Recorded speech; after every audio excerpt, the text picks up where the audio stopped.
Thank you.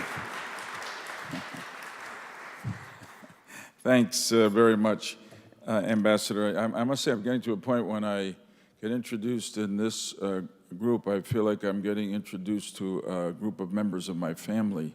So I appreciate the reaction very much. It's a great honor to be here with you again, and a particular honor to be with really two great Americans, two great patriots, and I must say two dear friends of mine, Governor Tom Ridge and General Jack Keane. I'm honored to be with them. Thanks to the Iranian American Cultural Association of Missouri and to the Organization of Iranian American Communities throughout the U.S. for sponsoring this Senate briefing on the malign influence of, in Syria and Iraq, of Iran, of the Islamic Republic of Iran. This is a critical question at a most important time in world history. And let me just set the context, if I can, briefly. I think the world is more unsettled and unstable today than at any time since World War II. I think the world is as unsettled and unstable today as any time since World War II. We have many threats, and they seem to be breaking out all over, including in our own homeland. We have some of the great powers flexing their muscles and doing things they wouldn't do if they felt that the U.S. and our allies in Europe, for instance, would stand up to them and stop them. I'm thinking of Russia, for instance, invading Ukraine and seizing Crimea, the first time since the end of the Second World War that a border has been changed in Europe as a result of military action, military aggression. China has been unusually aggressive outside of its territory, particularly in water in the Asian area. And those are significant threats. But I would say that the most significant threat that the American people face to our security and, if I may speak more broadly, our civilization is from radical Islamist terrorism. In the capital of radical Islamist terrorism, I want to say today, is not in al-Raqqa, Syria. It is in Tehran, Iran. Now, obviously, the Islamic State is centered in al-Raqqa, Syria. It has declared al-Raqqa to be the, if you will, the capital of their caliphate. And the Islamic State has mesmerized and terrorized most of the American people and a lot of the rest of the world because of their extreme, primitive brutality. They must be defeated, and I'll come back to that in a minute, but we can't let this focus on the Islamic State distract us from the Islamic Republic of Iran, which I think is actually the more serious threat to world and American security. Why do I say that? Iran is a nation state. It's heavily armed. It continues to develop more sophisticated armaments. It is explicitly anti-American, anti-Western, anti-moderate Islam. It is, by the declaration of our State Department, still the #1 state sponsor of terrorism in the world. And as you well know, it brutally suppresses the human rights of its own people, particularly those who it sees as its political opponents, and that, of course, includes the inhabitants of Camp Liberty. Iran's government is our enemy, and that seems self-evident, I'm sure, to everybody in this room. But very often our government acts in a way that doesn't seem to embrace that clarity, that Iran is our enemy.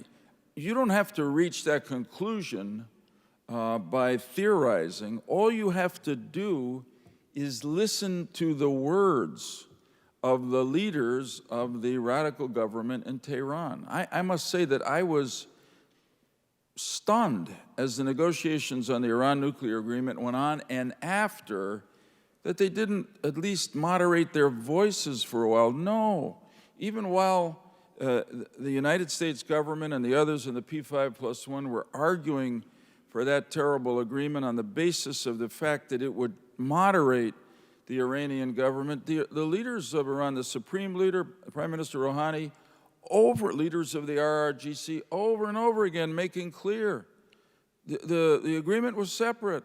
They were going to continue to sponsor terrorism. They were going to continue to suppress human rights, and yet we went forward.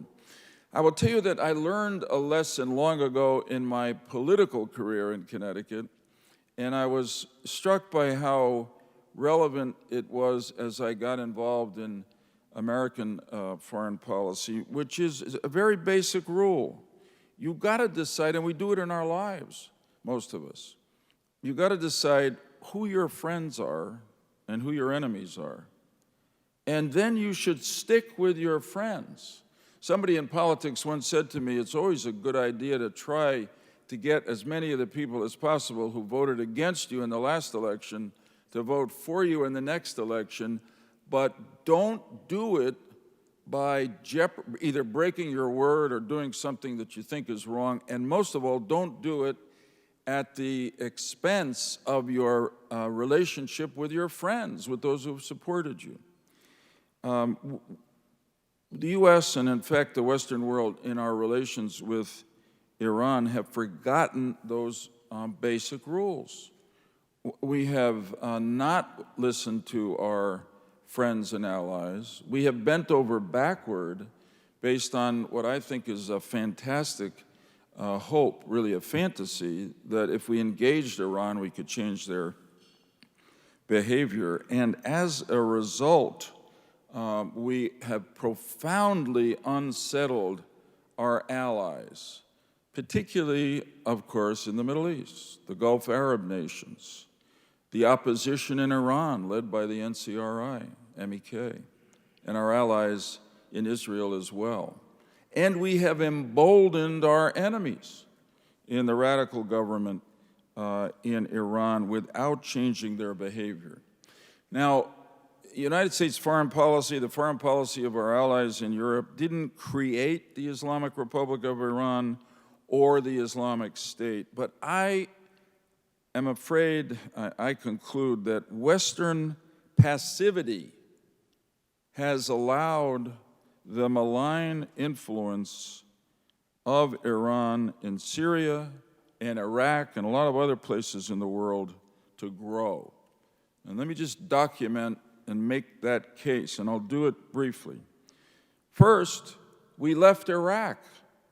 We were so committed to not only overthrowing Saddam Hussein, but securing the future of that country, and we left before it was over, which was an invitation for Iran to extend its influence there, which it clearly has, and unfortunately, one of the best examples of that is the Iranian influence over Camp Liberty, which I don't have to tell you, is a place where 2,200 people, I would say they're freedom fighters, allies of ours, were put as a result of promises that the United States military, in good faith, made to them. And Iran is really dominating that situation.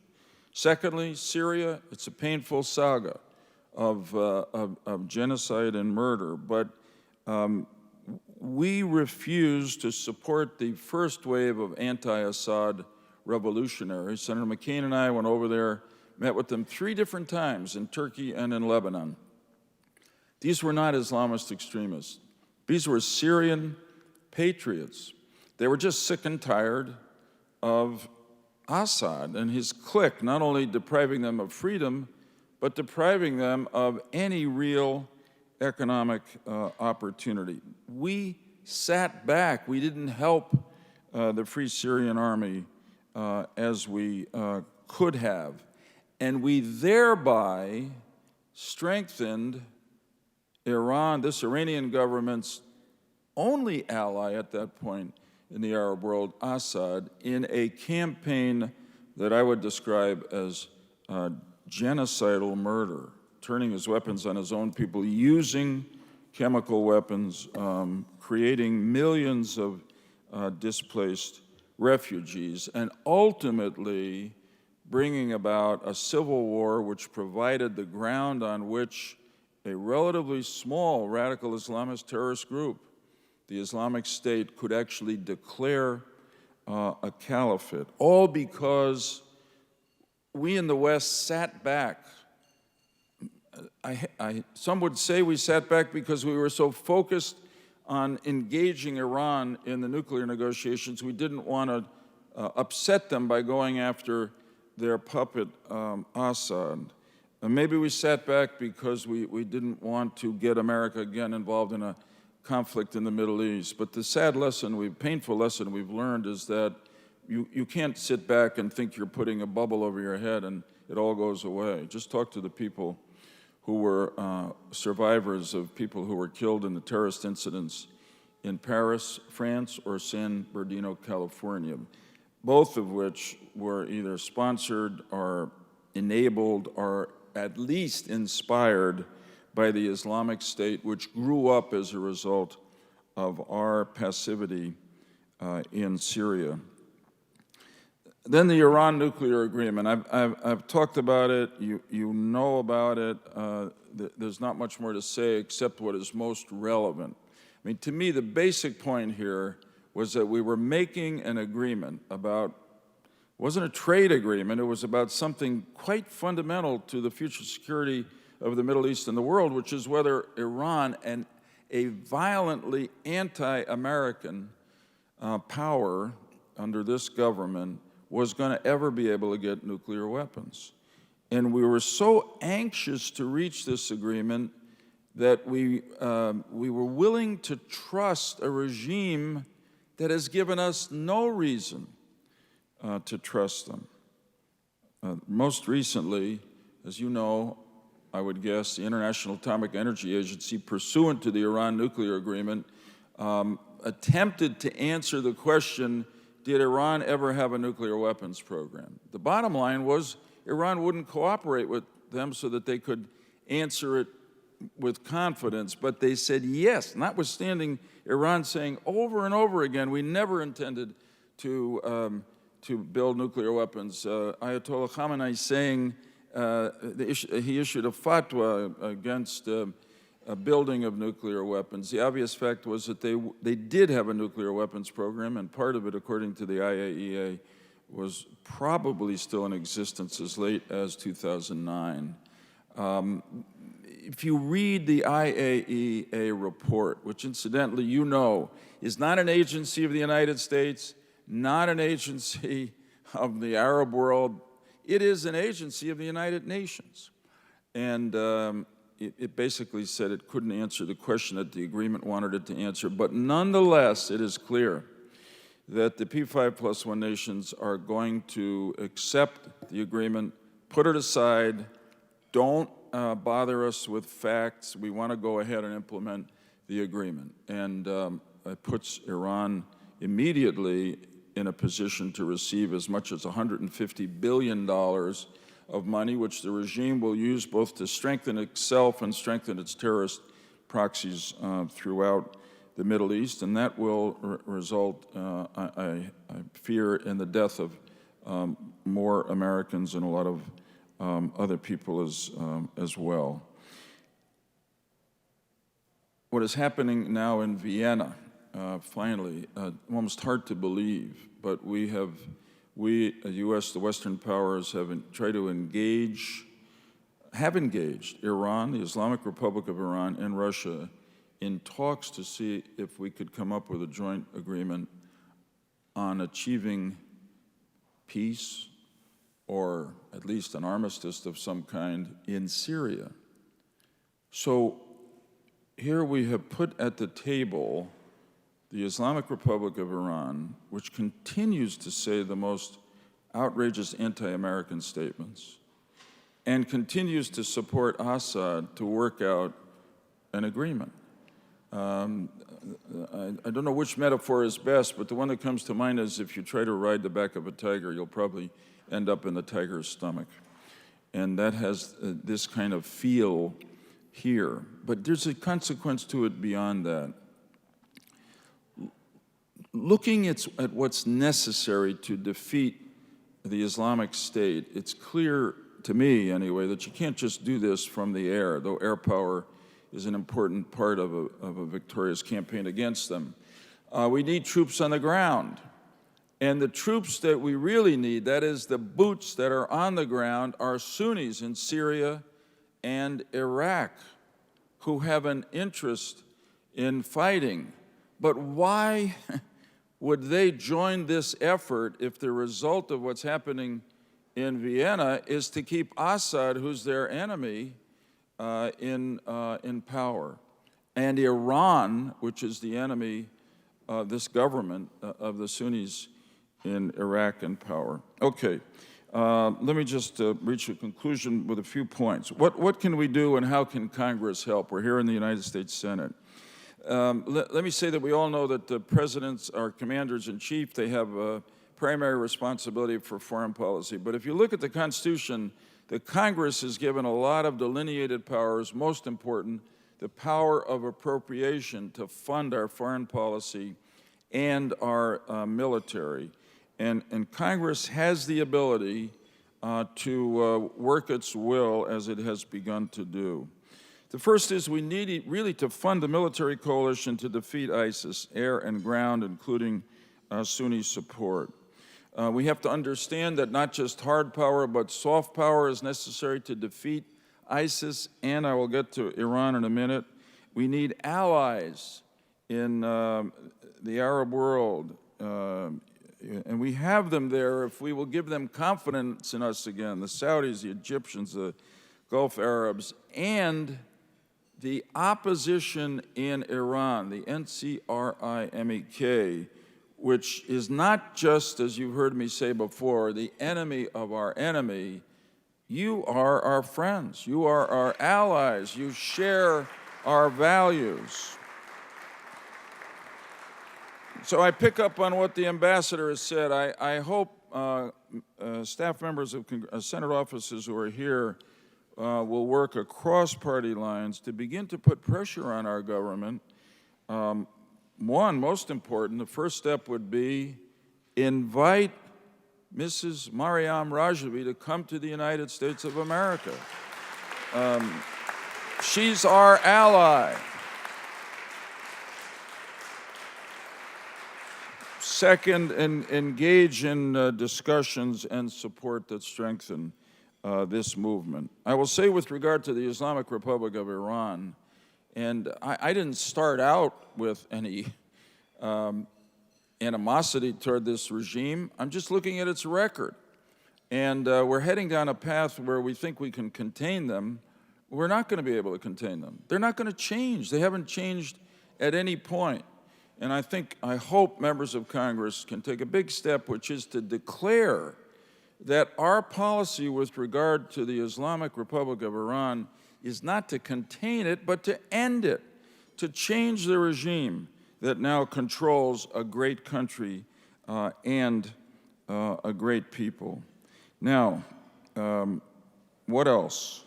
I would say that Congress can pressure the administration through the requests for reports and the like to monitor in a very honest way Iran's implementation, or I would guess lack of reasonable implementation, of the Iran nuclear agreement.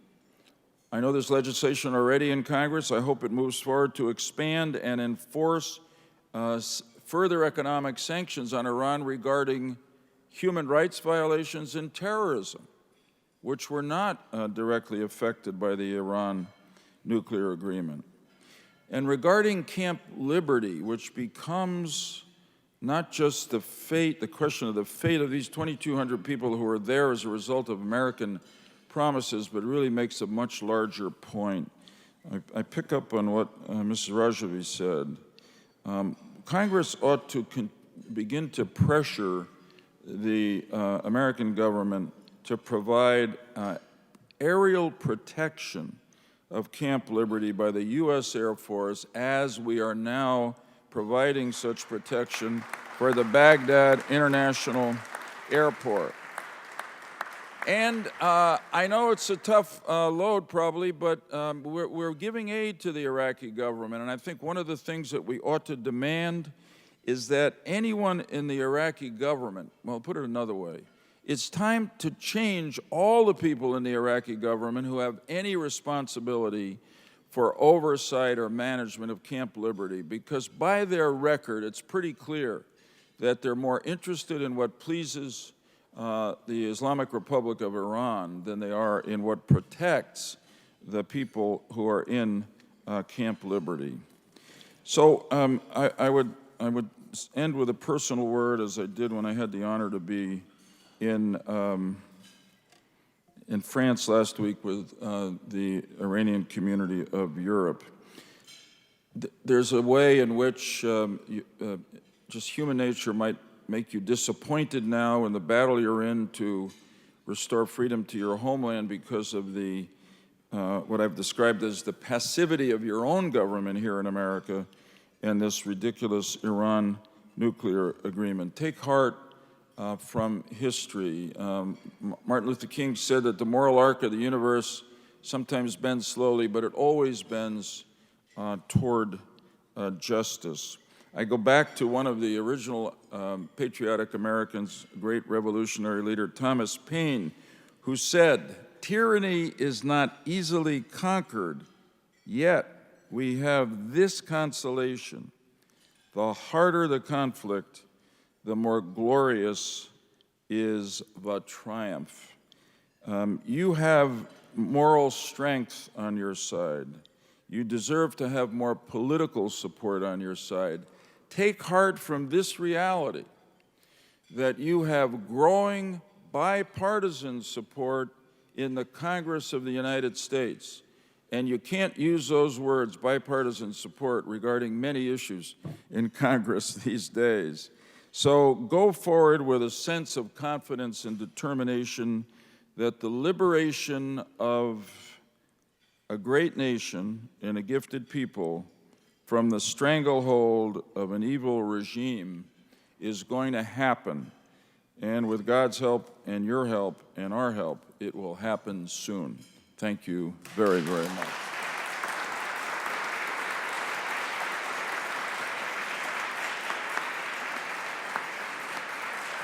Senator Joe Lieberman. Thank you, sir.